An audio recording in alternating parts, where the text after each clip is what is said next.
Uh, Hello students, today we are going to start with the first topic from Maths 2. Okay, so today we'll be doing Maths 2.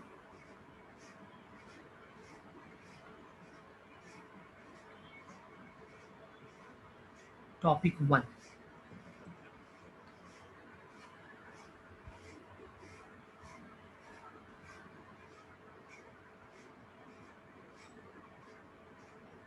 The name of the topic is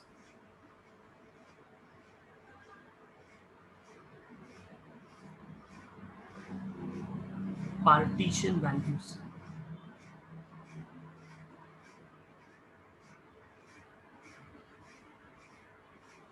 Write down the heading, partition values.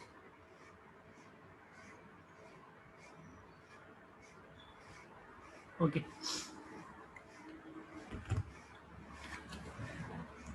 now before I actually start with this chapter, let me first talk to you all about these two papers of mathematics. We all know that there are two papers in maths, Maths 1 and Maths 2. Okay, of commerce. You must be knowing even the science students have Maths 1 and Maths 2. Okay, so you must be having this thing in your mind that हमारा Maths 1 और हमारा Maths 2 उनके उनके जैसा है, same है कि different है, राइट? तो जो साइंस के स्टूडेंट्स होते हैं उनका जो Maths 1 और Maths 2 होता है उसमें से Maths 1 के फ्यू टॉपिक्स एंड Maths 2 के फ्यू टॉपिक्स लेकर आपका Maths 1 बना है. So Commerce Maths 1 consists of few chapters of Maths 1 of Science and Maths 2 of Science both. Whereas your Maths 2 is completely new. None of the chapter of your Maths 2 is there for Science stream. And this Maths 2 is actually not a mathematics but statistics. Yes? You have studied statistics as one chapter in your class 10, right? But in 11th standard, statistics is one subject. It's not just one chapter, right? Yes. So in Maths 2, we will be studying everything about statistics. Now, whenever this word comes statistic, okay, तो statistics का मतलब होता है data, data and data. Statistics में हम क्या करते हैं? Data को analyze करते हैं. जैसे 10th स्टैंडर्ड का अगर मैं एग्जांपल दूं तो इन स्टैटिस्टिक्स इन 10th स्टैंडर्ड आपने बार डायग्राम किया रहेगा, आपने वो फ्रीक्वेंसी का टेबल बनाया रहेगा टैली मार्क्स वाला, राइट? आपने मीन मीडियन मोड फाइंड किया रहेगा. तो ये सब कुछ किसके ऊपर डिपेंड करता था? सब कुछ किसके ऊपर डिपेंड करता था? डेटा के ऊपर डिपेंड करता है, राइट? कि वो डेटा को हमने एनालाइज किया कि भाई इसका एवरेज क्या होगा, ठीक है, देन इसका मीन क्या, मीडियन क्या होगा, इसका मोड क्या होगा. So statistics is all about data. So when we say statistics is all about data, तो डेटा किस फॉर्म में हमको दिया रहता है वो भी बहुत इंपॉर्टेंट होता है. तो before I start this chapter let me talk about the basic of this entire statistics and that is data. ठीक है, समझने के लिए मैंने डेटा के कुछ डिफरेंट टाइप्स बनाए हैं. ठीक है, आपको इजीली टाइप समझ में आ जाए इसके लिए आपको एग्जैक्ट वर्ड न मिले आपके टेक्स्ट बुक में, उससे अपने को कोई लेना देना नहीं है. अपने को समझ में आना चाहिए, that is more important, right? So all of you make a heading after this data.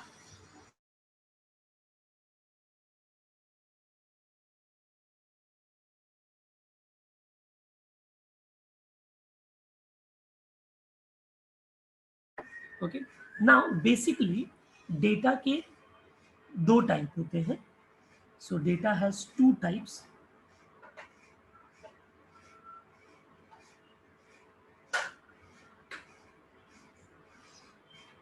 First,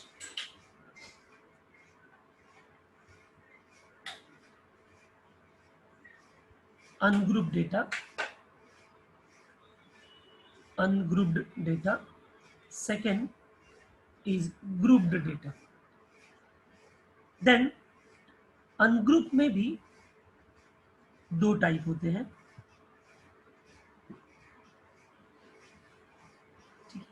and group के अंदर भी दो टाइप होते हैं।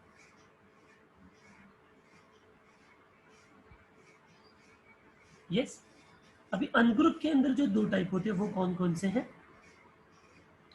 तो एक होता है raw data, raw data,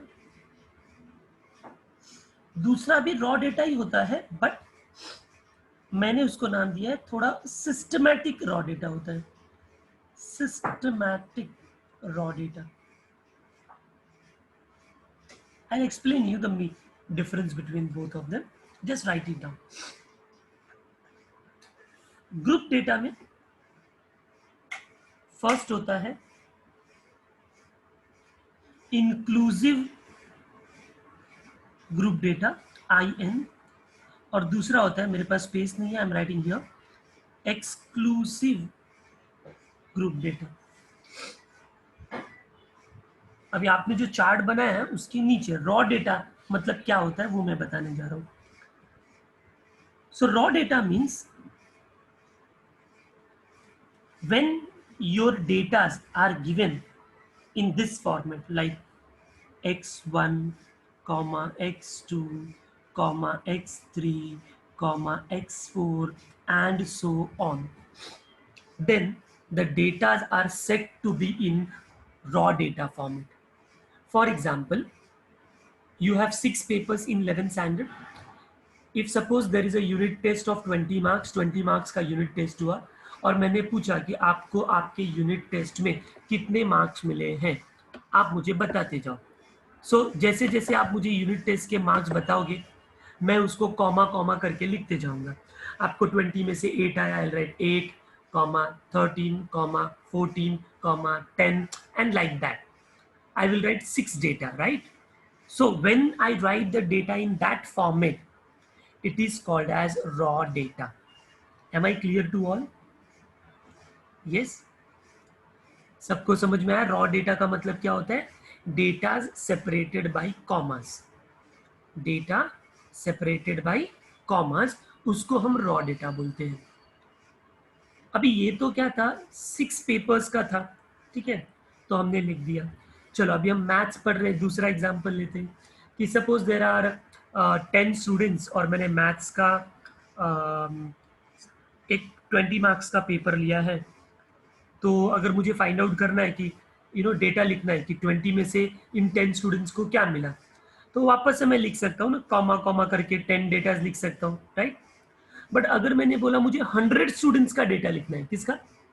100 students का। मार्क्स 10 मार्क्स का ही पेपर है, बट 100 स्टूडेंट्स का डेटा लिखना है, तो आपको नहीं लगता कि ये कॉमा कॉमा करके हमारे पास कितने डेटा आएंगे? 100 डेटा आएंगे। तो उसके जगह मैं क्या करूंगा, एक तो ये ऑप्शन था रॉ डेटा, दूसरा है सिस्टमैटिक रॉ डेटा।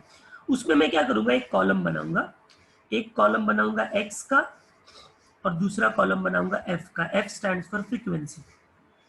इसमें मैं क्या करूंगा, अभी मुझे मालूम है 10 मार्क्स का पेपर है, तो बच्चों को मार्क्स क्या मिला होगा?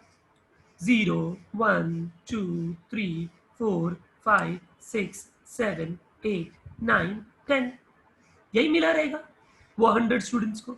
तो मैं क्या करूंगा, एक्स में 0 1 2 3 4 5 6 7 8 9 10 लिख दूंगा, और फ्रीक्वेंसी में क्या लिखूंगा कि 0 मार्क्स कितने बच्चों को मिले हैं। तो सपोज 0 मार्क्स 5 स्टूडेंट्स को मिले हैं, 1 मार्क्स 10 स्टूडेंट्स को मिले हैं, 2 मार्क्स 12 स्टूडेंट्स को मिले, एंड सो ऑन। तो ये जो फ्रीक्वेंसी का टोटल होगा वो 100 होगा, यस और नो? क्योंकि 100 स्टूडेंट्स का मैंने डेटा कलेक्ट किया। ये समझ में आ रहा है सबको? एक्चुअली ये है तो रॉ ही, क्योंकि 0 5 टाइम्स है, मतलब रॉ में लिखूंगा तो 0 5 बार ऐसे आएगा, ये सर नो। 1 10 टाइम्स है तो 1 ऐसा 10 टाइम्स आएगा, एंड सो ऑन। बट उसमें क्या है कि आपको ऐसा रॉ में लिखूंगा तो आप कुछ इंटरप्रेट नहीं कर पाओगे।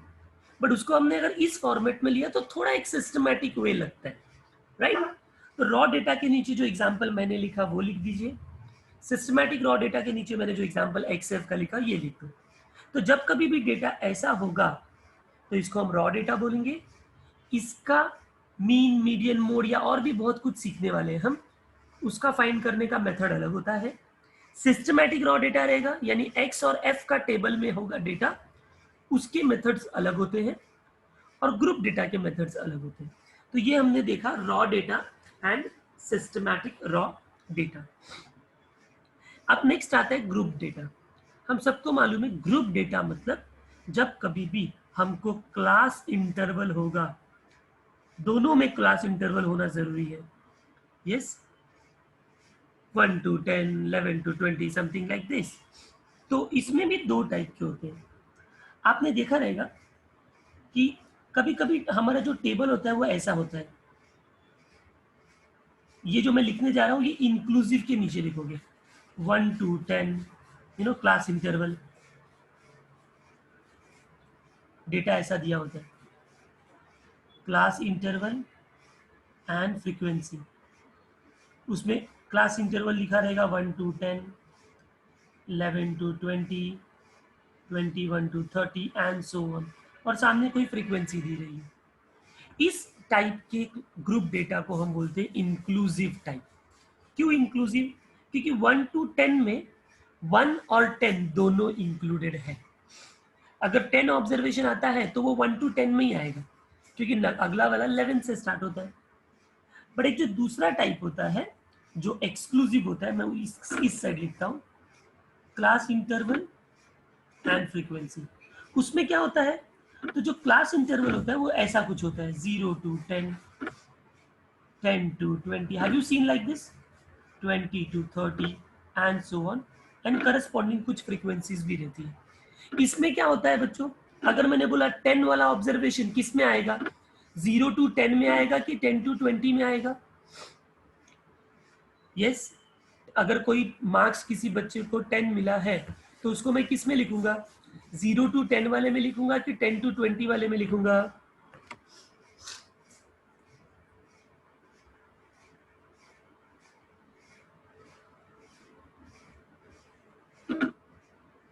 I am waiting for the answer students.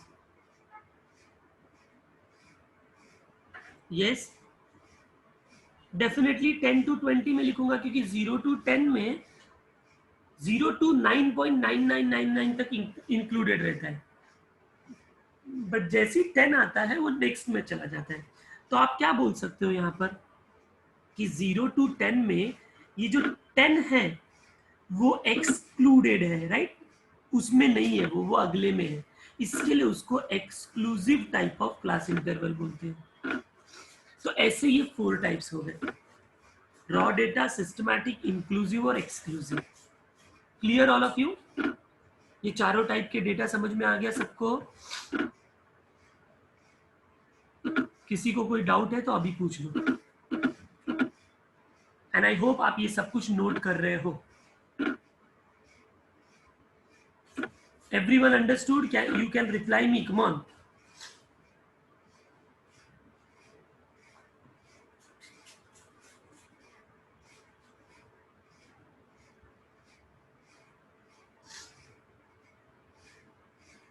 Fine. अच्छा, नॉर्मली ये जो ग्रुप डेटा है ना, इंक्लूसिव में हम काम बहुत कम करते हैं, मेजॉरिटी ऑफ द केस में हम एक्सक्लूसिव डेटा को ही ज़्यादा इंपॉर्टेंट देते हैं। तो अगर इंक्लूसिव डेटा होगा तो हम उसको एक्सक्लूसिव में कन्वर्ट कर सकते हैं बच्चों। हमने 10 स्टैंडर्ड में किया हुआ है। क्या कोई मुझे बता सकता है हम इंक्लूसिव को एक्सक्लूसिव में कैसे कन्वर्ट करते थे?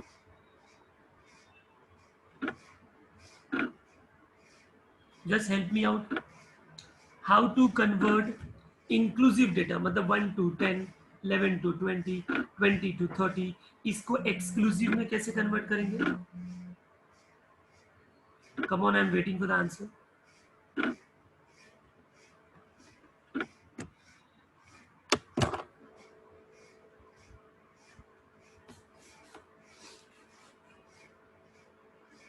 yes, we लोअर लिमिट में 0.5 सब्ट्रैक्ट करेंगे, अपर लिमिट में 0.5 ऐड करेंगे। यस, तो ये 1 to 10 हो जाएगा 0.5 to 10.5, फिर 11 to 20 हो जाएगा 10.5 to 20.5, फिर 20 to 30 हो जाएगा 19.5, 19.5 to 30.5, 0.5 subtract, 0.5 add.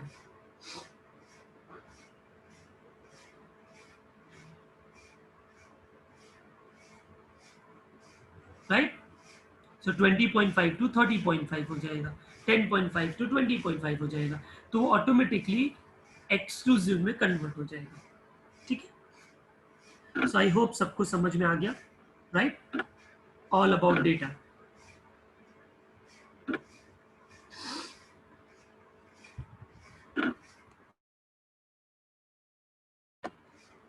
Now we will be studying our chapter named as partition value.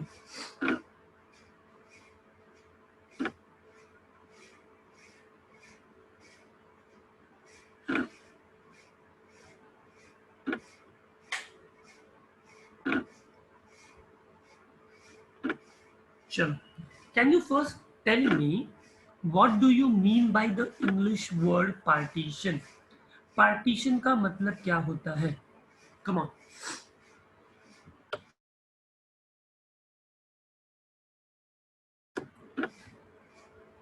Yes.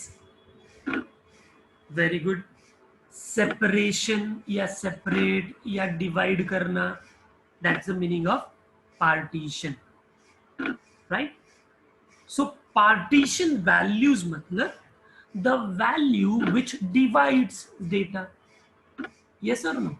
This is statistics, so we are talking about only datas, datas and datas. तो partition value मतलब a value which divides the data is called as partition value.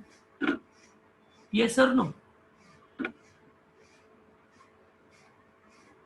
So here basically we will be studying 3 different types of partition values in our syllabus in this chapter.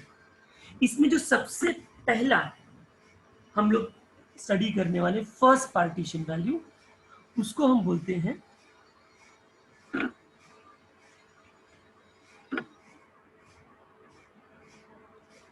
quartiles. What do we say? Quartiles. Please write down.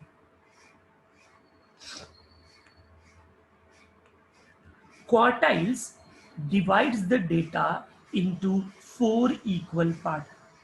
For example, if this is my full data n, ये मेरा पूरा data है, n data है, ठीक है।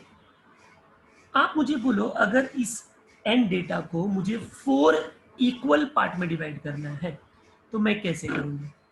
चलो ये data जाने दो, मैंने आपको एक बड़ी सी थ्रेड दी, एक रस्सी दी आपको, एक लंबी सी, मैंने बोला इसका 4 इक्वल पार्ट में डिवाइड करना है, तो आप कैसे डिवाइड करोगे?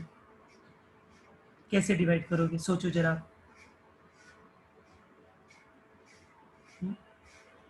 एक लंबी सी आपको थ्रेड दी मैंने, उसको 4 इक्वल पार्ट में डिवाइड करना है, तो आप सबसे पहले बोलोगे, अच्छा हित बोल रहा है मेजर करके, ठीक है, डिवाइड बाई 4 वो तो करना ही है, बट कैसे? तो मैं क्या करूंगा सबसे पहले?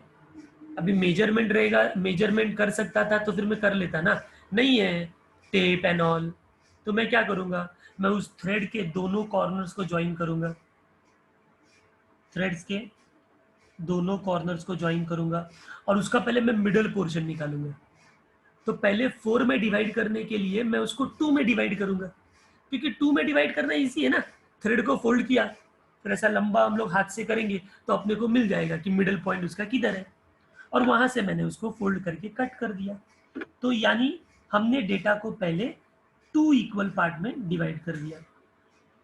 उसके बाद वो जो 2 इक्वल पार्ट हो जाएंगे आफ्टर फोल्डिंग, हर एक हाफ पार्ट को वापस से मिडल से फोल्ड करेंगे, right? So you will get another middle point of this part, and another middle point of this part, right? And this way you can see I have divided the data into 4 equal parts. Yes, have you all understood this?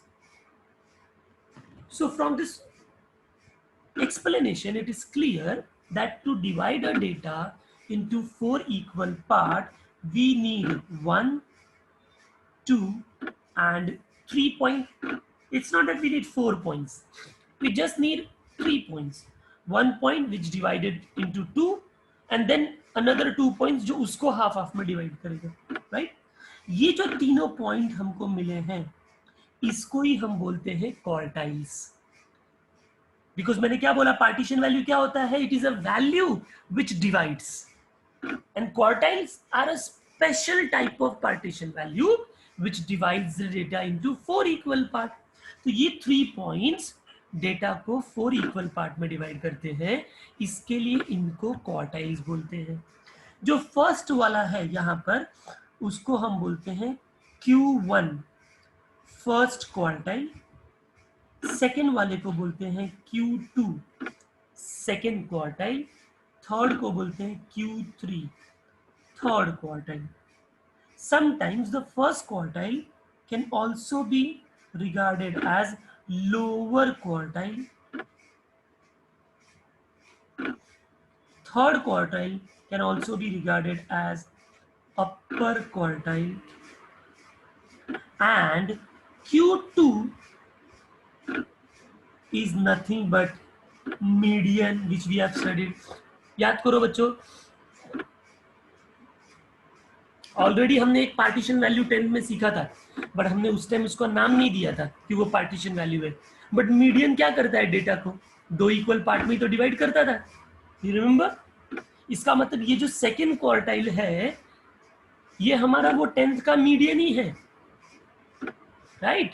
So Q2 is median, Q1 is lower quartile, Q3 is upper quartile. Please write everything, whatever I've written like this. Please write everything.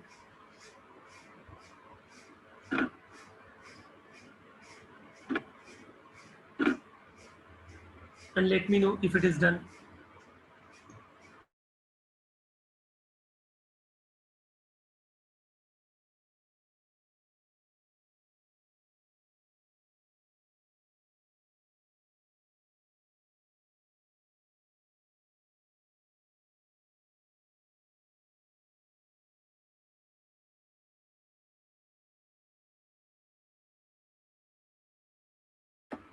Fine.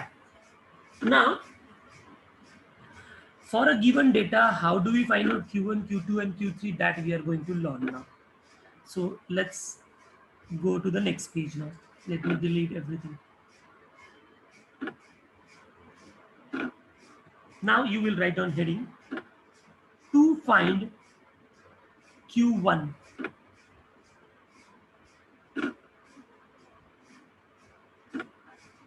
To find Q1 first quadrant.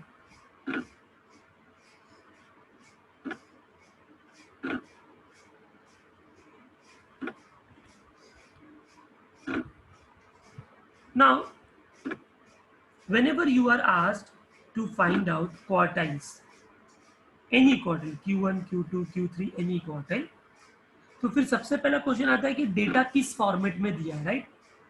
क्योंकि हमने पहले ही पढ़ा data के 4 types होते हैं, right? तो वो data किस फॉर्मेट में दिया है, उसके अलग अलग फॉर्मूले होंगे, ठीक है? तो पहले मैं टू फाइंड Q1 बताता हूँ रॉ डेटा के लिए, यानी सबसे पहला जो डेटा था ना वो. So in that first for raw data, अभी मुझे बताने की जरूरत नहीं है रॉ डेटा मतलब क्या, x1 x2 कॉमा वाला, राइट? उसमें हम क्वार्टाइल्स कैसे फाइंड आउट करते हैं. And not just write to find Q1, आप एक काम करो, एक साथ ही सबका फॉर्मूला करेंगे. तो Q1, Q2, Q3, write down like this. So for raw data, the formula goes like this. Q1 is equal to n plus 1 upon 4th observation. Just write down q equal to n plus 1 upon fourth observation. Then q2 is equal to 2 times n plus 1 upon fourth observation. q3 3 into n plus 1 upon fourth observation. Joshna की Q4 मत find करना, Q4 करके कुछ होता ही नहीं है. Yes, it's only Q1, Q2 and Q3. Please write down this formula.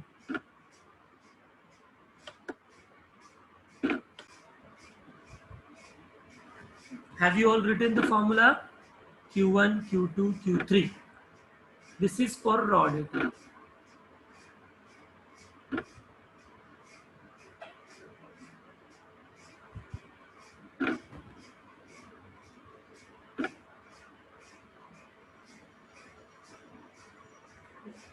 Now, second, for systematic raw data. अब systematic मतलब समझ गया, याद कैसे करने का? XF वाला type, right? Systematic raw data.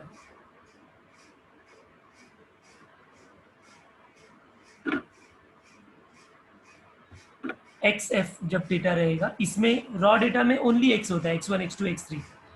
Systematic raw data में X का कॉलम होता है और F का कॉलम होता है. ठीक है, उसका फॉर्मूला होता है सेम. पूरा कॉपी करो इधर, exactly same.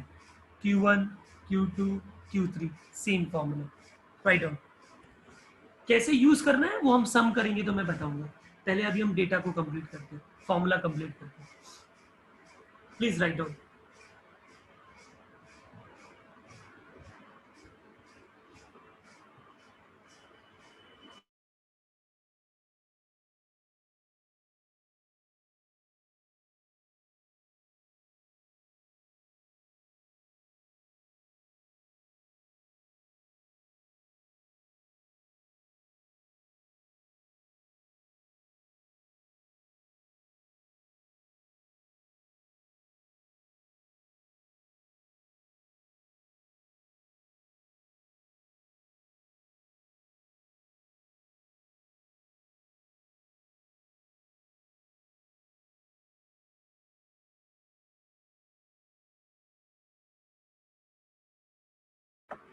Okay, done everyone. चलो ठीक है, तो ये हो गया अनग्रुप के दोनों का फॉर्मूला. ठीक है, अभी ग्रुप डेटा के लिए, so I will just delete everything.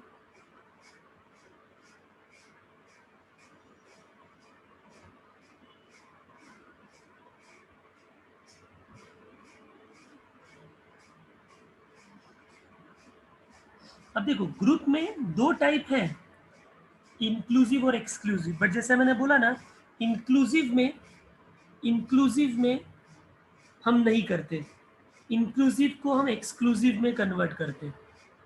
Right, inclusive को हम एक्सक्लूसिव में कन्वर्ट करते हैं. तो फॉर ग्रुप डेटा लिखेंगे, बट ग्रुप में ये एक्सक्लूसिव टाइप का है. For group data third, and इसमें भी वो कौन सा टाइप है? एक्सक्लूसिव. सर हिंदी में एक्सप्लेन करो ना प्लीज. तो हिंदी में तो एक्सप्लेन कर रहा हूँ. हाँ, 100% हिंदी नहीं पॉसिबल होगा ना, वर्ड तो इंग्लिश ही है, तो वो तो मुझे इंग्लिश में ही बोलना है कि नहीं? और अभी थोड़ा थोड़ा हमको ये सारी चीज़ें हैबिट करनी है. भले हम वर्नाकुलर मीडियम से हैं, हिंदी, मराठी, गुजराती, किसी भी मीडियम से होंगे, बट धीरे धीरे अभी हमको वो सुनने का और समझने का आदत डालना पड़ेगा. नहीं तो हर चीज़ का हिंदी में बोलेंगे, हिंदी में करो, तो फिर हम सीखेंगे कैसे ना. हाँ, तो थोड़ा ध्यान से सुनने का, फोकस होके सुनने का कि सर क्या बोल रहे हैं. और हम लोग कैसा होता है कि इंग्लिश में भी बोलते फिर हिंदी में भी बोलते, तो उससे क्या होगा, आपको समझ में आएगा, अच्छा इसको ऐसा बोलते हैं क्या. हाँ, तो हर एक चीज को अभी अपने को उस तरीके से नहीं लेना कि नहीं सबका हिंदी पता होना चाहिए, नहीं। हाँ, अभी मैंने बोल दिया कि ये जो मैंने बनाया इसको ट्रायंगल बोलते हैं, तो भी आज से समझ लो इसको ट्रायंगल बोलते हैं। अभी को हिंदी में त्रिभुज बोलना मेरे को जरूरी नहीं है ना, तो अभी आपका वोकैबुलरी को बढ़ाओ आप, है कि इंस्टेड ऑफ आस्किंग कि इसको हिंदी में क्या बोलते हैं, ये याद रखो कि अब इसको आज से इंग्लिश में ट्रायंगल बोलते हैं, फिनिश। हाँ, तो this is the way to learn, otherwise नहीं तो बहुत डिफिकल्ट होगा आगे जाके। Okay, so for group data exclusive, inclusive होगा तो उसको हम एक्सक्लूसिव ही कर देंगे, यानी ये फाइनल फॉर्मूला है, ठीक है। इंक्लूसिव का कोई अलग फॉर्मूला नहीं होता, इंक्लूसिव को पहले एक्सक्लूसिव में करेंगे और ये वाला फॉर्मूला अप्लाई करेंगे। तो इसमें क्या होता है, ध्यान से देखो, Q1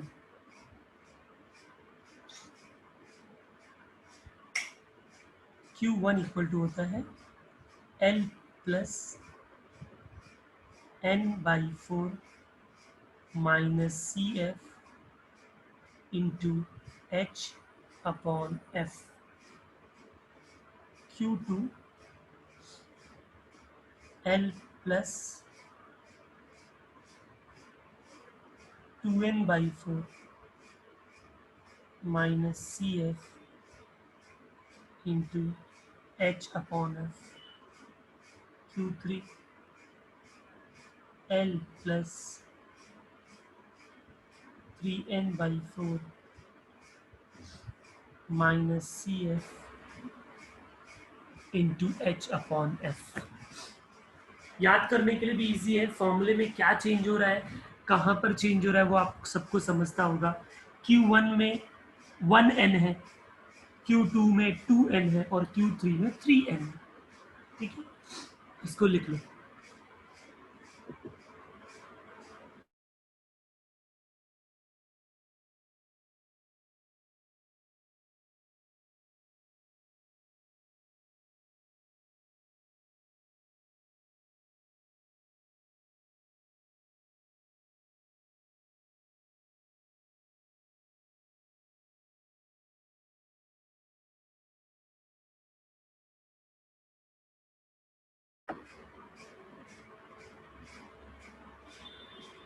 फोर्थ में लिखता हूँ बट उसके अंदर कोई फॉर्मूला नहीं है। फॉर ग्रुप्ड डेटा इंक्लूसिव, तो इसका आंसर क्या है, convert inclusive into exclusive, and फिर उसको मेथड नंबर 3 अप्लाई कर दो, convert inclusive into exclusive.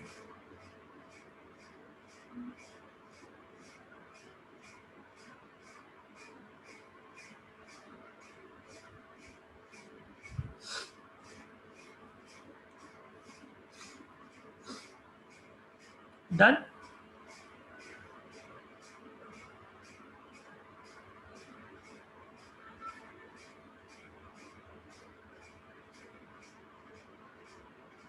Okay, so that's all for the formulae of quartiles for all the time. Okay, now we will start with the exercise.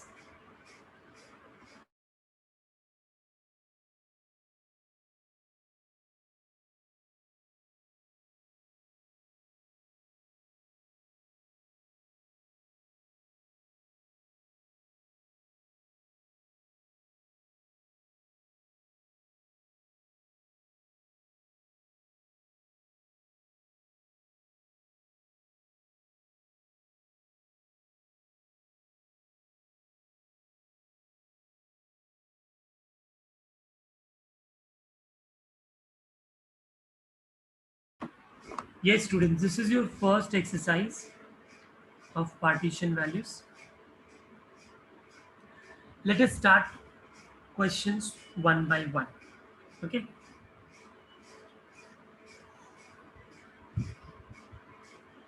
Fine. Question number 1. Exercise का heading डाल दो 1.1, compute all the quartiles, it means Q1, Q2, Q3, हमको ये तीनों quartile find करने हैं for the following data. So can anyone tell me which type of data is this? Which type of data is this?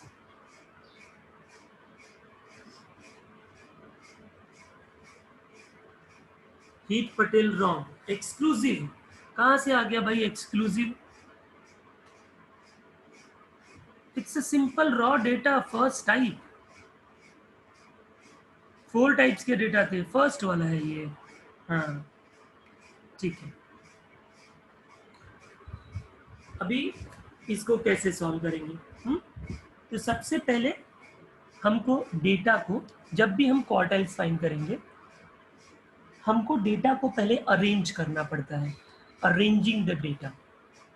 Now arranging the data दो type के होते हैं. एक होता है असेंडिंग और एक होता है डिसेंडिंग. छोटे से बड़े नंबर में कन्वर्ट करो या तो बड़े से छोटे नंबर के फॉर्म में लिखो. पहले बड़ा फिर छोटा ऐसे लिखो, या तो छोटे से फिर बड़े में लिखो. नॉर्मली हम असेंडिंग लिखते हैं, मतलब छोटे वैल्यू से बड़ा वैल्यू. तो आप पहले हेडिंग डाल दो एक्सरसाइज 1.1 क्वेश्चन नंबर 1. ठीक है.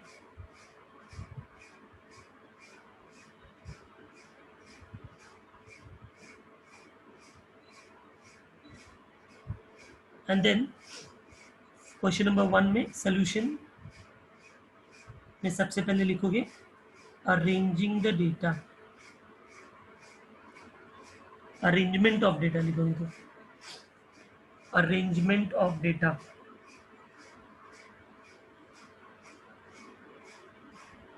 और डेटा में जो भी दिया हुआ है उसको आप छोटे से बड़े में कन्वर्ट करो. Arranging the data. अब सारे डेटा को जो सबसे छोटा है उसको पहले लिखो, फिर उससे बड़ा, फिर उससे बड़ा.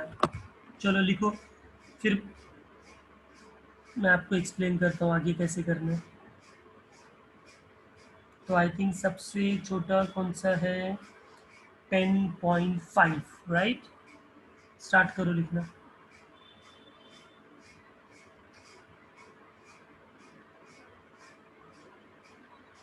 10.5, 10.6, 10.7, then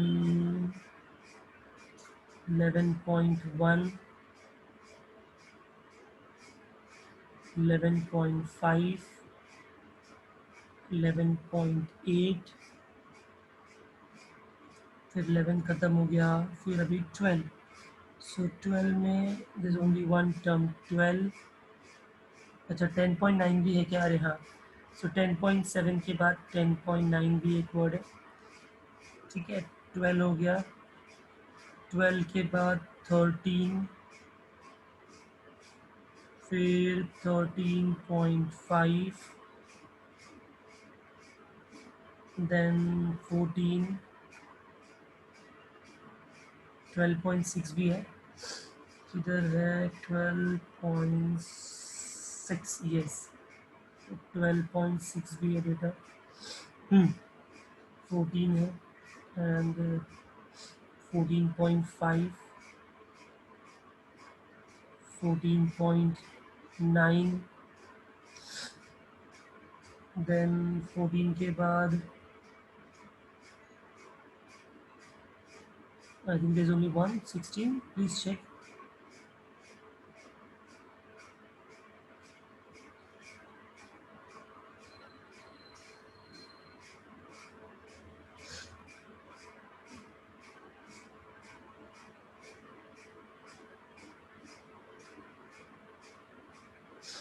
चलो क्वेश्चन में कितने डेटा है वो काउंट कर लो, और आपने जो अरेंज किया है उसको काउंट कर लो. दोनों मैच करने चाहिए.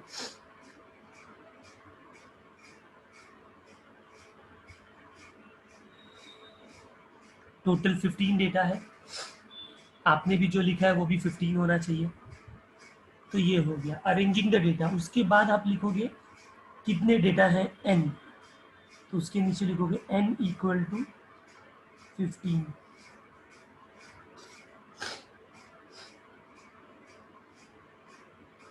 ठीक है, सबका यहां तक हो गया लिख के?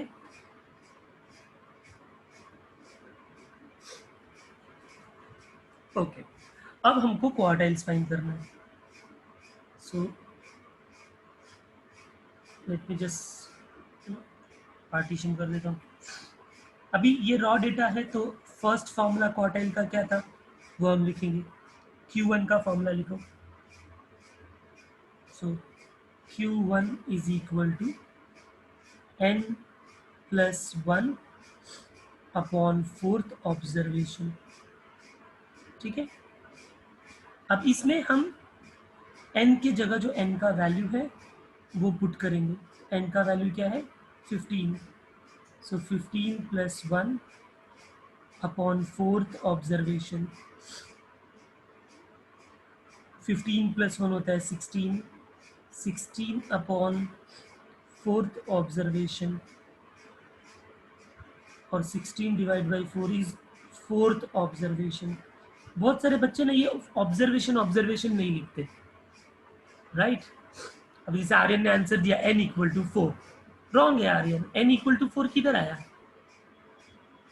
n तो 15 है, वो तो हमने 15 पुट किया। That is not n, that is Q1 equal to not 4, fourth observation, right? Q1 is fourth observation. Sauli, what is your question? Sir, it's observation के ऊपर का, वो मैं एन लिखता हूं शॉर्ट में, OBS, ऑब्जर्वेशन, OBS और n, ऐसा। वो आपको H के जैसा दिख रहा होगा शायद से, इसके लिए। ठीक है, चलो fourth observation. Now fourth observation, तो मैंने बोला बहुत सारे बच्चे ये 4 पे स्टॉप कर देते हैं, उनको लगता है यही आंसर है। This is wrong. Fourth observation मतलब अभी आपने जो डेटा अरेंज किया है उसमें देखो कि फोर्थ नंबर पे कौन सा डेटा है काउंटिंग में। तो देखो ये first data, second data, third data, fourth data, कौन सा है चेक करो। तो क्या मिलता है आपको? 10.9 is the fourth observation. So that is what we have to write here. Yes, here 10.9. So 10.9 is the value which divides the data into four equal part. तो उसमें ये पहला Q1 है, that is Q1.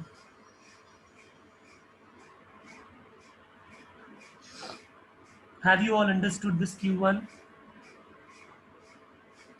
Similarly, we will find out Q2 also now. चलो start करो Q2. So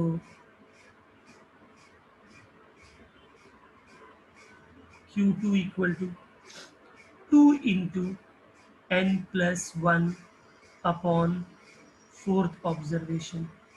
ठीक है, substituting. सो 2 into, already हमने n प्लस 1 अपॉन 4 फाइंड किया था, वो फोर्थ आया था। ठीक है,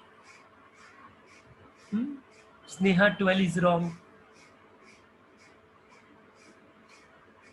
आप डिसेंडिंग ऑर्डर में लिखोगे तो भी आंसर आएगा, कोई प्रॉब्लम नहीं होगा। ठीक है,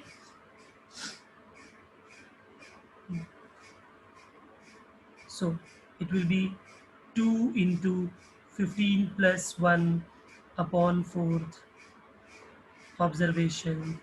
15 plus 1 16 into, तो ये 4 हो जाएगा, right?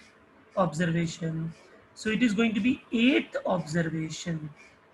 So see the table and tell what is the 8th observation. 4 5 6 7 8, so I think 12 is the 8th observation. So Q2 is equal to 12. Similarly, you find out Q3. Yes,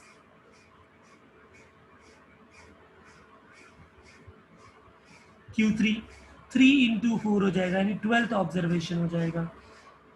तो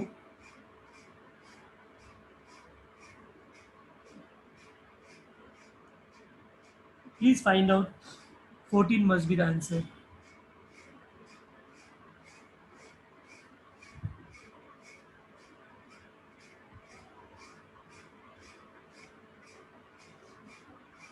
Acha Sneha, you said final answer. I thought you were saying number of observation. 2 4 जा 8 होता है ना. So I thought you are giving that observation number.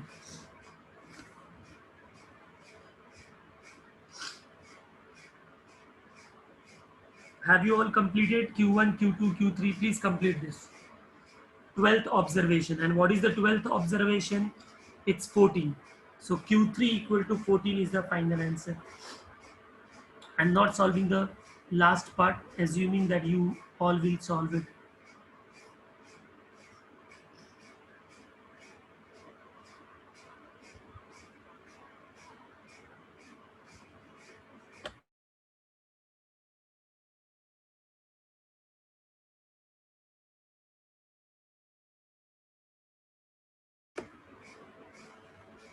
Let me know if it is done, everyone.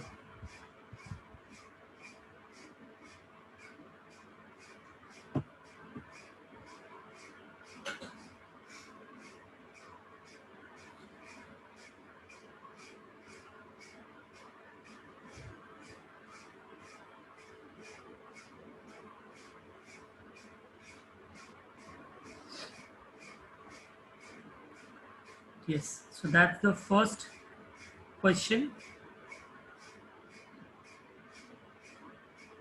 first exercise. Now, second question. The height in centimeter of 10 students are given. अच्छा, one more thing, quartiles जो आपने find किया, अभी यहाँ पर तो कुछ unit नहीं दिया था इस डेटा का फर्स्ट में, बट यहाँ पर दिया हुआ है कि ये हाइट से सेंटीमीटर, तो योर क्वार्टाइल जो आंसर आएगा that will be in centimetre. Okay, तो 10 स्टूडेंट्स का डेटा दिया है, आपको फाइंड करना है Q1 and Q3. Q2 find ही नहीं करना है. So start doing it, come on, चलो. सोल्यूशन कैसे स्टार्ट करोगे? Same way, arrange the data, start doing it, come on. मैं नहीं करने वाला हूँ, आप ही मुझे करके बताओ. चलो, arrange the data. First step,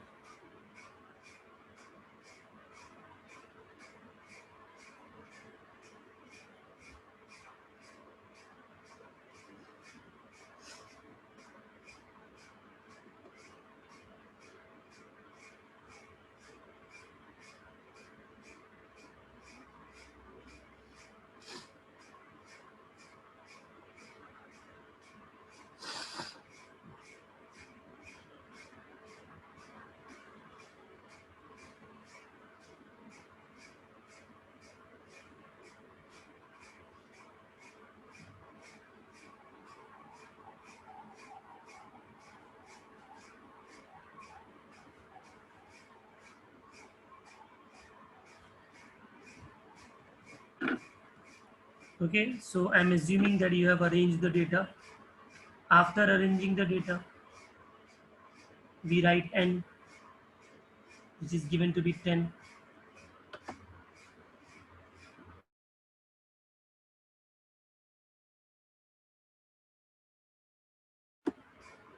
If any number is twice, no problem, you write it twice, because that's data ना. किसी दो स्टूडेंट्स की हाइट सेम हो सकते हैं.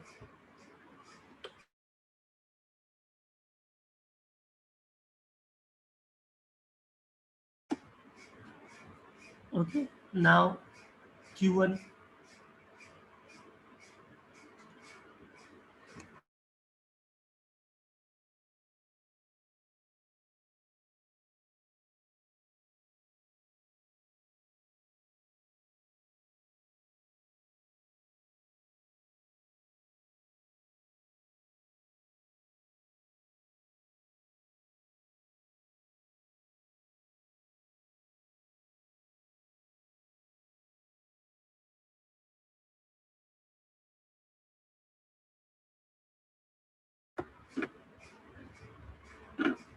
Okay, so if you put here, it is 10 plus 1 upon fourth observation, which is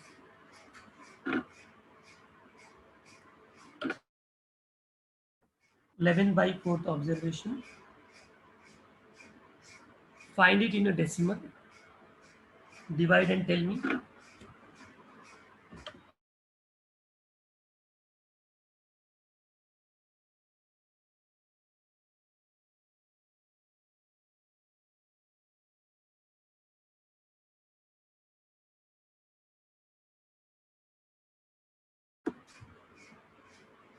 2.75th observation. Now you all must be wondering कि sir second observation होता तो हम लोग कर सकते थे, थर्ड ऑब्जर्वेशन होता तो कर सकते हैं, अब ये 2.75 ऑब्जर्वेशन को कैसे लिखेंगे? So whenever you have observation in decimal, there is a logic to find out that observation. कैसे? ध्यान से देखो,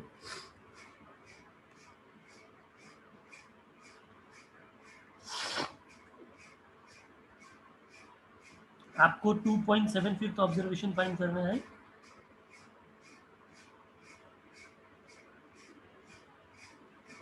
कैसे फाइंड करेंगे? यहां पर देखेंगे, you will write 2.75 observation as, जो 2 है उसको लिखेंगे सेकेंड ऑब्जर्वेशन, उसको सेपरेट करेंगे, प्लस लिखेंगे, फिर जो डेसिमल पार्ट है 0.75 उसको लिखेंगे, फिर ब्रैकेट के अंदर अभी यहाँ पर सेकेंड ऑब्जर्वेशन है, इससे एक बड़ा ऑब्जर्वेशन लेंगे, कौन सा? थर्ड ऑब्जर्वेशन, तो इधर लिखेंगे third observation minus second observation. Don't worry, I will repeat it. Suppose मैंने एक दूसरा एग्जांपल लिया, मुझे फाइंड करना है 5.25 ऑब्जर्वेशन, तो इसको मैं कैसे लिखूंगा 5.25 को? कम ऑन, सबसे पहला क्या आएगा? फिफ्थ ऑब्जर्वेशन, ठीक है, प्लस 0.25 डेसिमल वाला पार्ट, ब्रैकेट के अंदर फिफ्थ से एक बड़ा sixth observation minus fifth observation, हो गया। Another one more example, suppose मुझे फाइंड करना है 11.2 ऑब्जर्वेशन, तो मैं क्या करूंगा? I will write 11th observation plus 0.2 bracket में 11 से एक बड़ा 12th observation minus 11th observation. I hope सबको समझ में आ गया डेसिमल वालों को कैसे कन्वर्ट करते हैं। यस और नो स्टूडेंट्स, ये फॉर्मूला कैसे सेटअप हो रहा है? ओके, नाउ अभी जो हमने लिखा है उसको हम लोग सॉल्व करते हैं। ये मैं रब कर देता हूँ।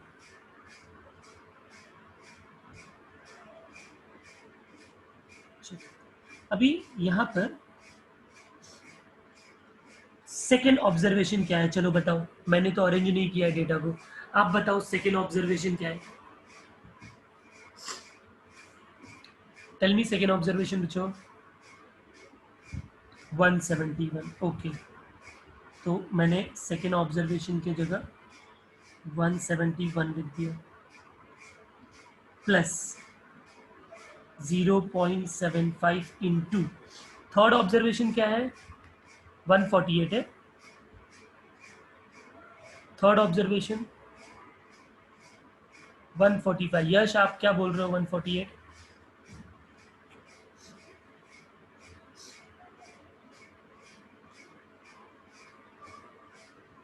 Okay, it's 145। अरे कोई 164 बोल रहा है।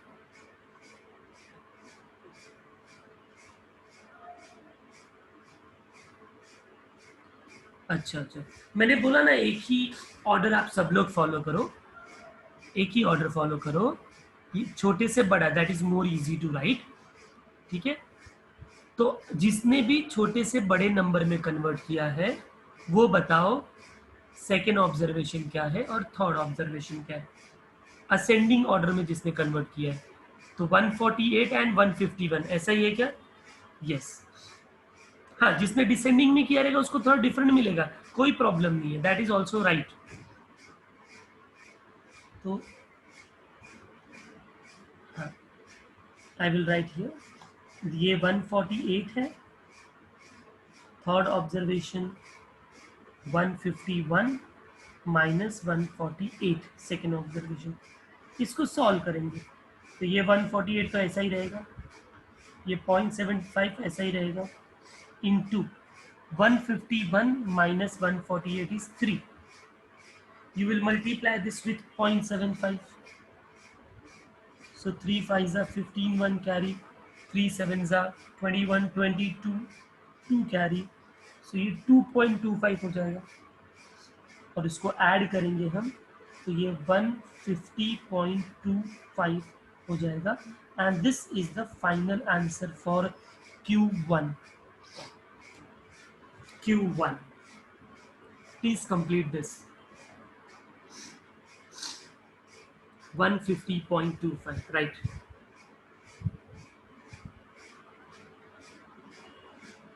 सो क्वेश्चन में था Q1 एंड Q3. तो जैसे हमने Q1 अभी फाइंड आउट किया, अभी Q3 फाइंड करके बताओ सब लोग. Q3 फाइंड करो. चेंजेस कहाँ कहाँ होगा आप सबको मालूम है.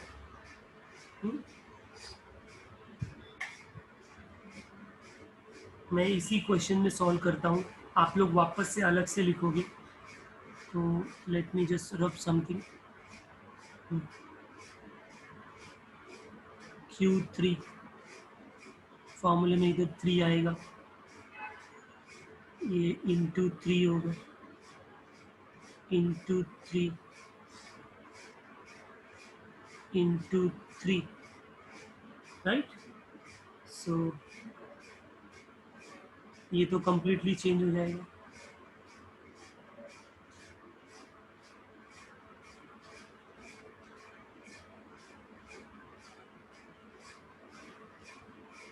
So this will become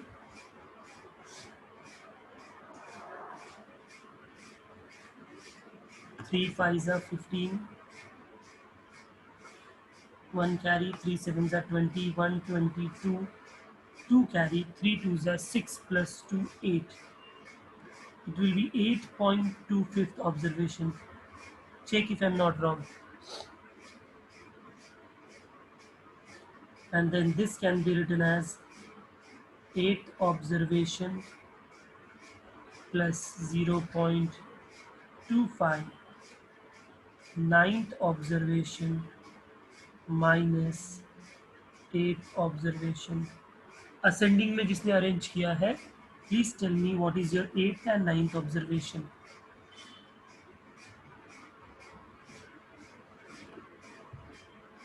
8th and 9th observation, come on. Ascending में जिसने अरेंज किया है 8th and 9th. 163 and 171. So 163,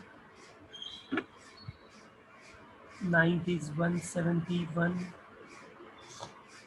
and we will solve this.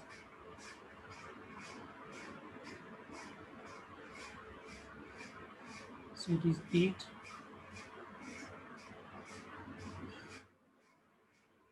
Solve करो.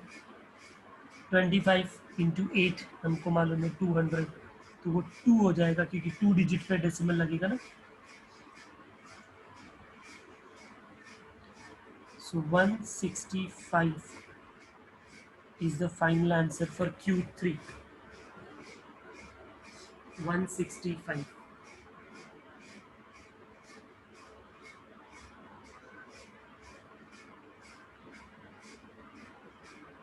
Please complete this.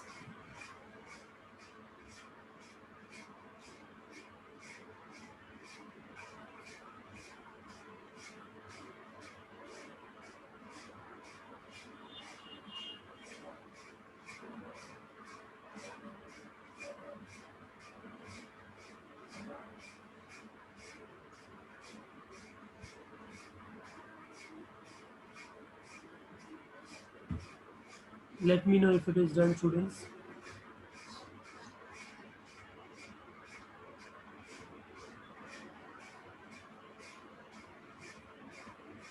Yes, Savli, you are right.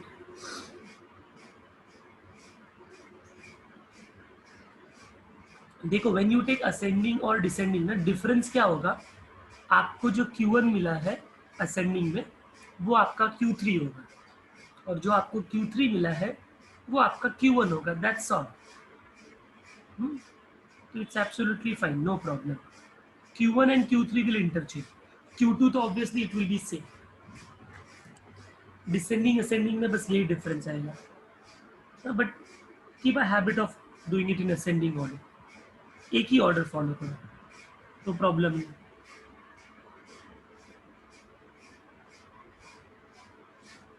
Okay, I hope it's completed now. Fine.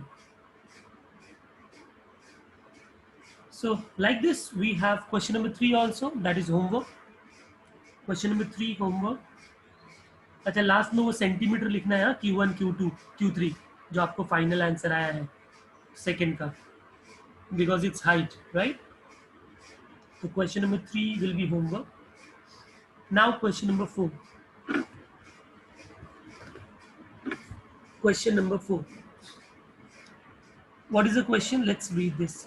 For the following data of daily expenditure of family, किसी family की daily कितनी expense होती है, कितना खर्चा होता है, वो दिया है रुपीज में.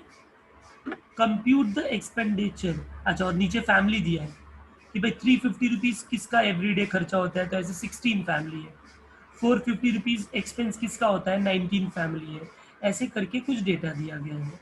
तो ये फ्रीक्वेंसी हो गया और ये मेरा ऑब्जर्वेशन हो गया एक्स. क्वेश्चन में पूछा है compute the expenditure below which 75% of families include their expenditure. अच्छा, before I start with this problem, एक कंसेप्ट और मैं बता दूं. ऑलरेडी बताया बट ये टर्मिनोलॉजी नहीं यूज किया था, इसके लिए एक बार वापस बताता हूँ. हम सबको मालूम है कि ये Q2 है, ये Q1 है और ये Q3 है. Q1, Q2, Q3 divides the data into 4 equal part. But if I specifically look at Q1, तो आपको ये दिखेगा कि ये जो पूरा डेटा है N, इस पूरे डेटा का 25% लोग Q1 से लेस होंगे एंड 75% Q1 से ग्रेटर होंगे. समझ रहे हैं क्या? 1 2 3 और इधर एक ही है. Q2 की बात करूं तो Q2 के लेस 50% लोग होंगे और Q2 के राइट में यानी ग्रेटर में भी 50% होंगे, राइट? एंड अगर मैं Q3 की बात करूं तो Q3 से लेस 75% होंगे और Q3 से राइट 25% होंगे.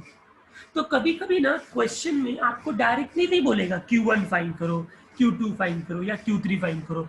ऐसा कुछ परसेंटेज का फैक्टर यूज करेगा और फिर आपको पूछेगा कि बताओ ये क्या होगा. जैसे इस क्वेश्चन में पूछा है. क्या पूछा है? Let's go back to the question. Question में क्या लिखा है देखो. Compute the expenditure below which 75% of families include their expenditure. वो वाला बताओ, वो वाला वैल्यू फाइंड करो जिसके नीचे 75% फैमिली आती है बिलो. हाँ, तो बताओ Q1, Q2 और Q3 किसके नीचे 75% लोग आ जाते हैं? बिलो मतलब उससे लेस. बोलो बोलो, अभी मैंने बताया.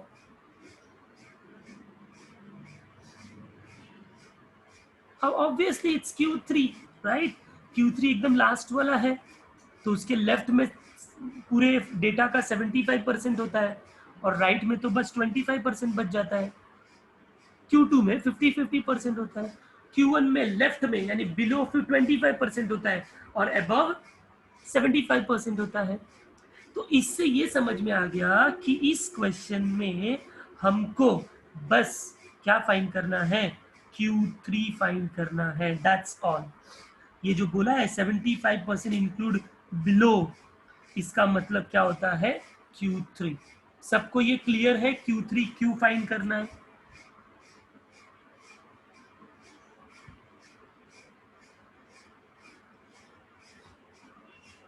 Yes, no, please answer.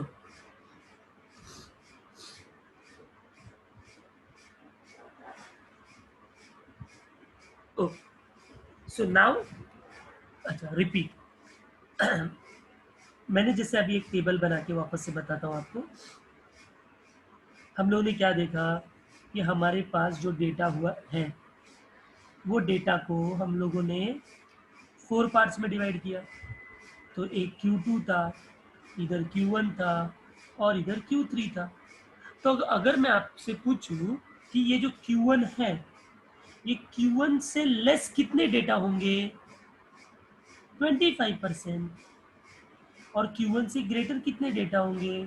तो 75% होंगे। क्योंकि 4 इक्वल पार्ट है तो 25% हर ब्लॉक 25% का है, राइट। ऐसी Q2 का अगर कोई पूछेगा तो आप बोलोगे 50% उससे लेस होंगे, 50% उससे ग्रेटर होंगे। और Q3 का अगर मैं पूछूंगा तो 75% उससे लेस होंगे और 25% उससे ग्रेटर होंगे। तो क्वेश्चन में बोला है for compute the expenditure below विच, जिसके नीचे 75% फैमिली आती है, तो वो तो Q3 हुआ। समझा प्रजेश?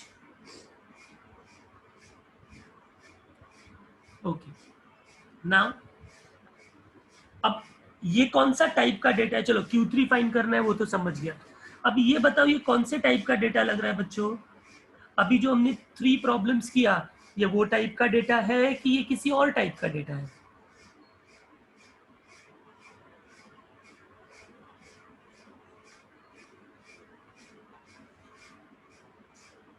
रॉ डेटा है। Yes, it's a systematic raw data, raw data का दूसरा वाला टाइप। क्योंकि ये कॉमा कॉमा करके नहीं दिया है ना डेटा, एक्स और एफ इस टाइप में दिया हुआ है, राइट। तो इसको कैसे सॉल्व करते हैं ध्यान से देख लीजिए। So it's question number 4।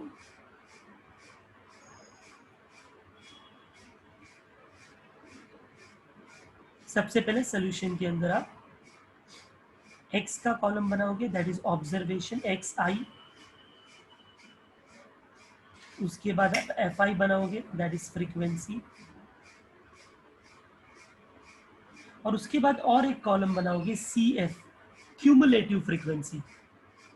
तो पहले ये डेटा तो फिलअप करो। x क्या क्या है? तो 350, 450, 550, 650, 750, ओके। फिर 16, 19, 24, 28 एंड 13।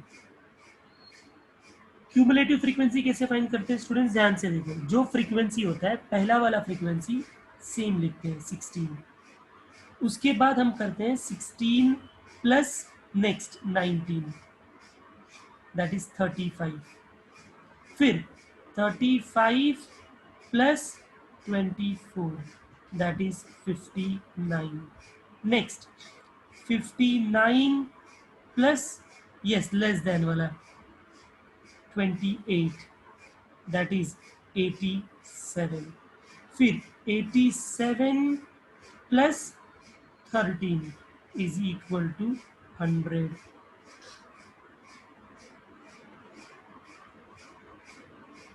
सबको समझ में आया मैंने ये टेबल कैसे बनाया, सी एफ कैसे लिखा?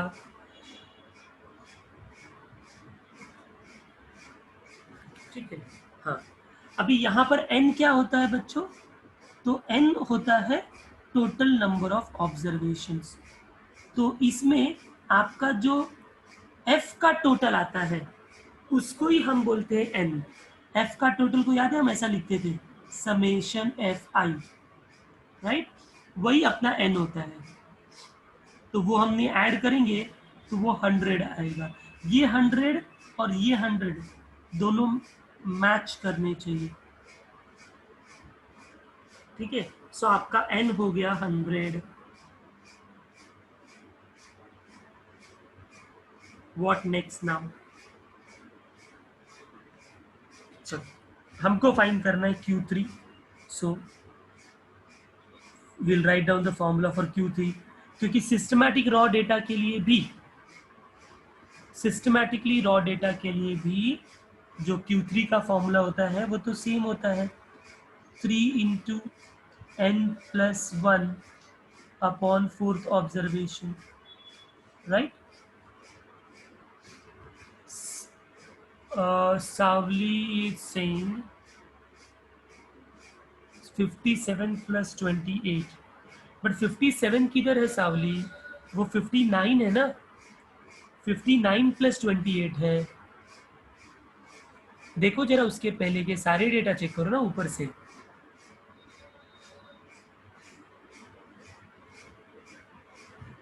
यस, तो अभी हम इसको सॉल्व करते हैं, देखो कैसे सॉल्व करेंगे। Q3 डायरेक्ट क्यों फाइंड करें आपको मालूम है, क्योंकि 75% बोला था। 3 into n is 100, so 100 + 1 upon fourth observation, so it is going to be 3 into 101 upon fourth observation। 3 into 101 को डिवाइड करो तो 4 2 ज़ा 8, 21, 4 5 ज़ा 20, फिर 1 0 बचेगा, 4 2 ज़ा 8, 4 5 ज़ा 20। प्लीज चेक आउट, यही आएगा ना। और 3 का मल्टीप्लाई करेंगे तो 75.75 ऑब्जर्वेशन।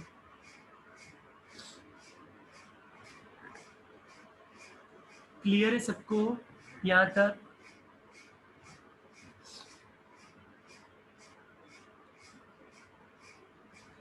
हाँ, अभी इसके आगे का जो पॉइंट है वो एकदम ध्यान से सुनो, पहले यहाँ तक लिख लो सब लोग, फिर मैं बताता हूँ आगे।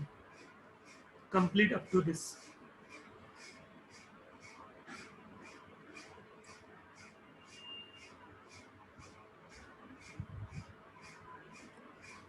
अभी देखा जाए तो ये डेसिमल में आया है, तो हमने जो पिछला मेथड सीखा था उसके हिसाब से क्या होना चाहिए, ये 75th observation plus 0.75, 76th observation minus 75th observation, right? अभी how do we find out 75th observation? तो ये CF जो लेस देन टाइप का है, इसका फायदा क्या होता है, ये 16 का मतलब क्या होता है कि पहले 16 डेटा, देखो आपने इसमें अरेंजिंग भी क्यों नहीं किया, क्योंकि ऑलरेडी डेटा अरेंज्ड है। तो उस अरेंज डेटा में पहला 16 डेटा 350 है, फिर 16 के बाद अगला 17 से लेके 35 तक, 35 तक 450 है, 17 से 35, समझ रहे हो क्या? फिर 36 से लेके 59 तक 550 है, 59 तक, फिर 60 से लेके 87 तक 650 है, फिर 88 से लेके 100 तक लास्ट का 750 डेटा है। तो अगर कोई आपको पूछेगा 75th वाला क्या होगा, तो आप क्या बोलोगे? 59 और 87 के बीच में। देखो ये जो है इसके अंदर तो अप टू 59 है और यहाँ पर अप टू 87 है, तो 59 के बाद जो डेटा है 60 से लेके 87 वो तो 650 है ना। इसका मतलब 75th ऑब्जर्वेशन क्या होगा? 650। Is it clear everyone? 75th observation 650 होगा। अगर मैंने जो लॉजिक दिया वो नहीं समझ में आया तो शॉर्टकट ये याद रखने का कि CF में देखने का वो नंबर किसके बीच में है, जिसके बीच में है उसके नीचे वाले का ऑब्जर्वेशन लेने का। जैसे यहाँ पर ये 59 और 87 के बीच में है, तो हम कहाँ लेंगे? 59 और 87 के बीच में है तो हम 87 वाला जो ऑब्जर्वेशन होगा उसको लिख लेंगे 650। समझ में आया बच्चों? तो 75th ऑब्जर्वेशन हो गया 650। अच्छा 76th क्या होगा? 76th क्या होगा?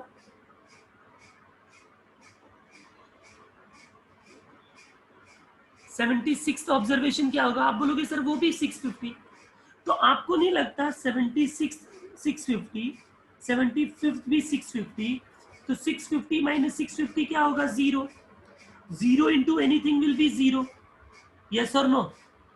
इसके लिए जब कभी भी आपके पास ये टाइप का डेटा है और अगर आपको डेसिमल में आंसर आता है तो आपको ऐसा करने की जरूरत नहीं है। आप क्या करोगे, डायरेक्टली चेक करो कि 75.75 कौन से दो नंबर के बीच में आता है। इंस्टेड ऑफ कन्वर्टिंग देम तो आप बोलोगे कि सर 75.75 59 और 87 के बीच में आता है, राइट। तो जब इसके बीच में आता है तो नीचे वाला मतलब ये वाला, और उसका आंसर क्या है ऑब्जर्वेशन का 650, तो डायरेक्टली आंसर हम लिख देंगे 650 इज Q3। वहां भी वही आ रहा था क्योंकि राइट वाला टर्म तो कैंसिल हो जा रहा था, 0 हो जा रहा था। सबको समझ में आया डेसिमल का इस टाइप में कैसे करना है?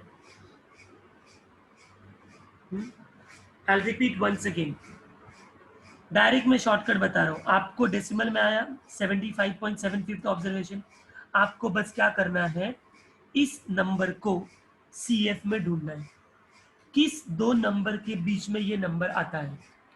तो आप देखोगे कि 75.75 किसके किसके बीच में आता है, तो एक ये 59 है और एक ये 87 है, इन दोनों के बीच में आता है।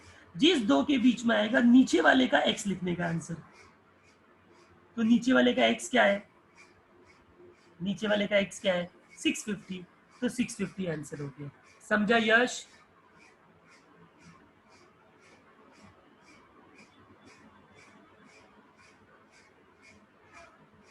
चलो मैं दूसरा एग्जांपल लेता हूं। अभी सपोज मैं आपसे क्वेश्चन पूछता हूं, यहां पर तो आंसर 75.75 आया है, राइट।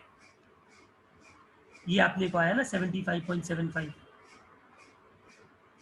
अभी मैं बोलता हूं आपको 75.75 की जगह अगर अपने को आया रहता 40.35, 40.35, तो बताओ 40.35 रहता तो आंसर क्या होता?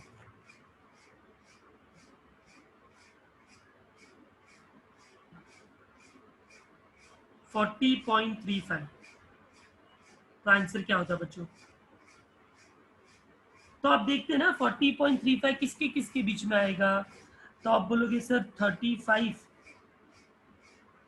और 59 के बीच में आ रहा है, तो फिर नीचे वाला लेना पड़ेगा, और नीचे वाला मतलब 59 वाला, तो 59 का ऑब्जर्वेशन क्या है 550, सो 550 will be answer.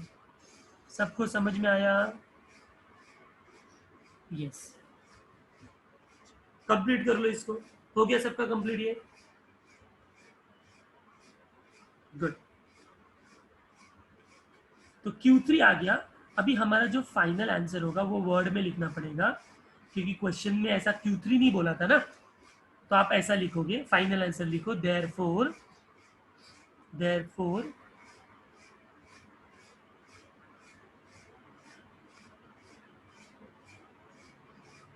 The total expenditure below विच, जो क्वेश्चन में लिखा है ना वही वर्ड यूज कर रहा हूं मैं, the total expenditure below which 75% families include their expenditure is equal to Q3 and is equal to rupees 650. This is the final answer.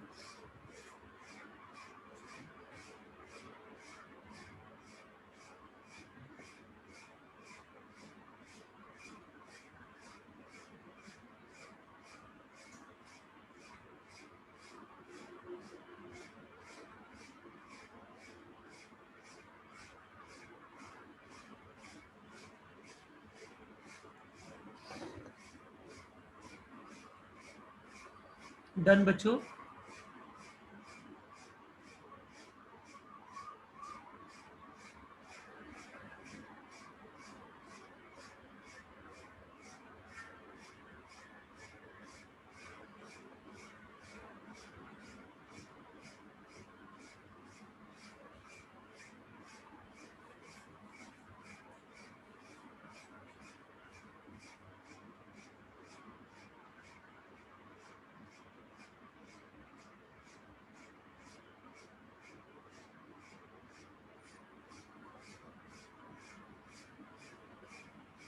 Okay. Now let's go for the next question. Question number 5th. What is the question? Calculate all the quartiles. So it means we have to calculate Q1, Q2, Q3 for the following frequency distribution. Number of transactions, E transactions per day and number of days. तो ये हमारा क्या है? XI observation और ये क्या है? Frequency. हमको सब फाइंड करना है. एग्जैक्टली सेम है. चलो स्टार्ट करो टेबल बनाना. Come on everyone. XFCF table बनाओ. Question number 5.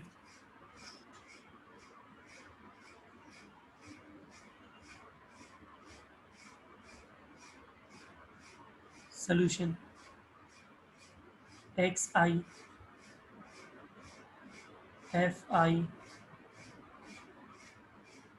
and CF.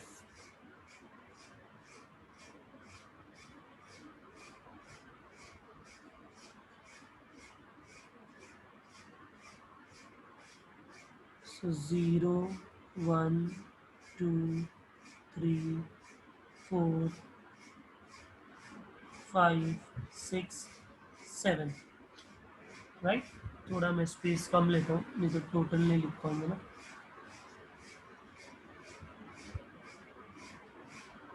चलो मेरे से पहले आप टेबल कंप्लीट करो और मुझे एन बता दो.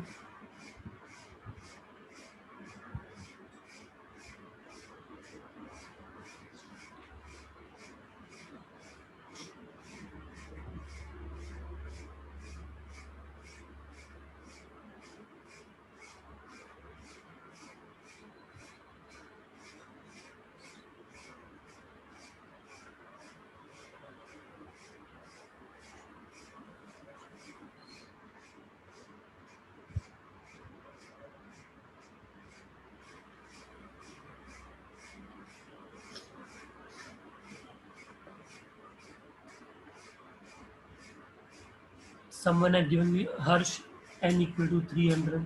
Okay. इसका CF फाइंड आउट कर लो.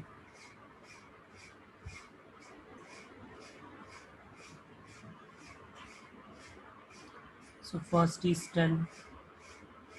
10 plus 35. 45. Please complete it. मेरे से पहले होना चाहिए आपका.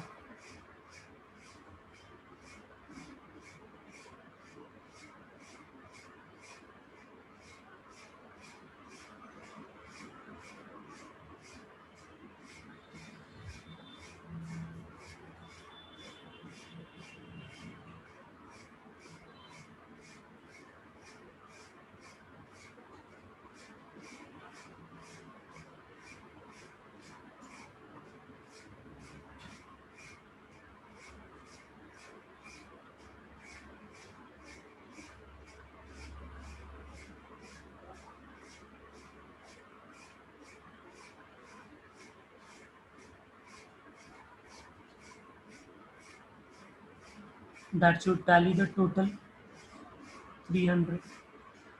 It gets tallied.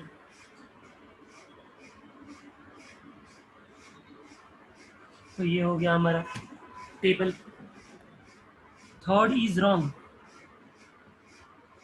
आर्यन बोल रहा है नहीं, राइट है 90. ओके. अभी हम लोग 1 by 1 सबको फाइंड करना है. So write on heading to find Q1. Okay. So will write Q1 का formula. It is n plus 1 upon 4th observation. Substituting the value 300 plus 1 upon 4th observation. 301 upon 4th observation. Divide करेंगे. So 4 7s are 28. 21 बचेगा. 4 5s are 20. 1 0 4 2s are 4 5s. 75th अब 0.25 observation. तो देखो 75 और 0.25 किसके किसके बीच में आ रहा है? 75.25 किसके किसके बीच में आ रहा है? 45 और 90 के बीच में आ रहा है। तो नीचे वाला मतलब 90 वाले का जो ऑब्जर्वेशन होगा वो आंसर, तो उसका ऑब्जर्वेशन क्या है? 2। तो आपका आंसर हो जाएगा 2। सबको समझ में आ गया?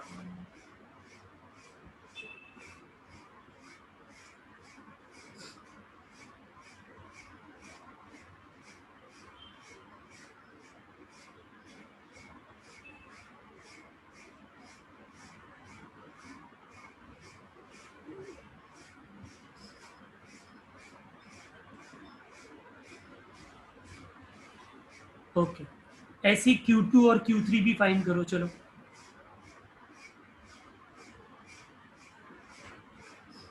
Q2 और Q3 भी फाइंड करो।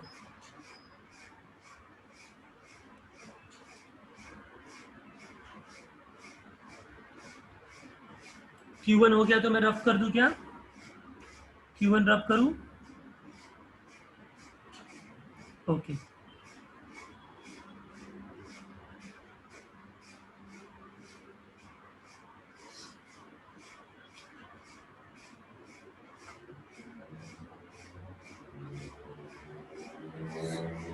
2 find Q2।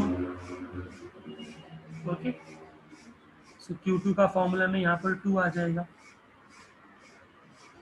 And now let's solve this. So 2 into same 301 plus, sorry 300 plus 1 upon 4। अब ये 2 से 4 कैंसिल हो सकता है ना, 2 1 ज़ा 2 2 ज़ा, सो ये 301 अपॉन 2 हो जाएगा। 2 से डिवाइड करना विल बी इजी। या तो आप 75.25 रखो और फिर उसमें 2 का मल्टीप्लाई करो, दोनों का मतलब सेम ही है। तो आई थिंक इट्स 150.5 आएगा। एंड 150.5 किसके किसके बीच में आ रहा है? 90 और 180 के बीच में आ रहा है, 185 के। तो इसका मतलब इसका आंसर होगा 3।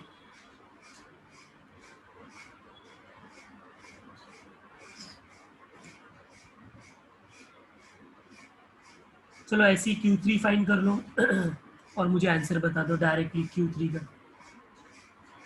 मैं Q3 डायरेक्ट लिखूंगा। Find out Q3।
चलो Q3 4 आया है कुछ बच्चों को।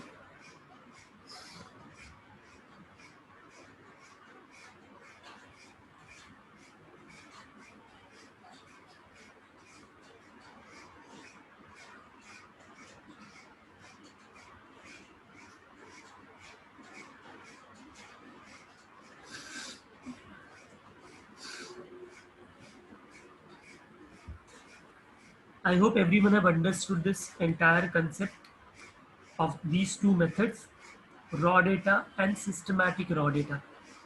उसमें हम कैसे करते थे? उसमें हम CFT बनाते थे, डायरेक्टली देखते थे।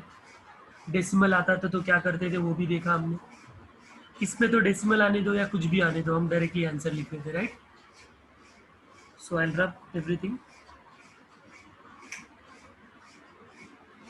So you can see question number 1 से लेके क्वेश्चन नंबर 5 हमने कंप्लीट किया है। 6 और 7 देख के लगता है कि ये ग्रुप डेटा है, राइट? क्लास इंटरवल दिया हुआ है, इवन 7 भी वैसा ही दिया हुआ है, ठीक है। तो इसके आगे की जो भी सम्स है वो हम लोग नेक्स्ट क्लास में करेंगे। तो आज के लिए हमने ये दो टाइप के डेटा का क्वार्टाइल्स कर लिया है। अभी देखो ये जो एक्सरसाइज 1.1 है ना, इसके पहले कुछ सॉल्व एग्जांपल्स होंगे, ठीक है, आपके टेक्स्ट बुक में। तो जितने भी सॉल्व एग्जांपल्स हमने जो दो टाइप किया है उसके हैं, वो होमवर्क है आपके लिए। मेरी बात समझ में आ रही है क्या बोल रहा हूं मैं?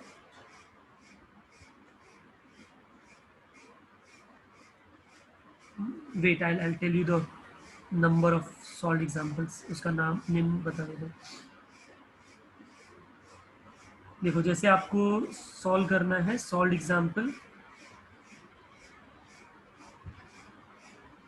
Example number 1, then 2, 3,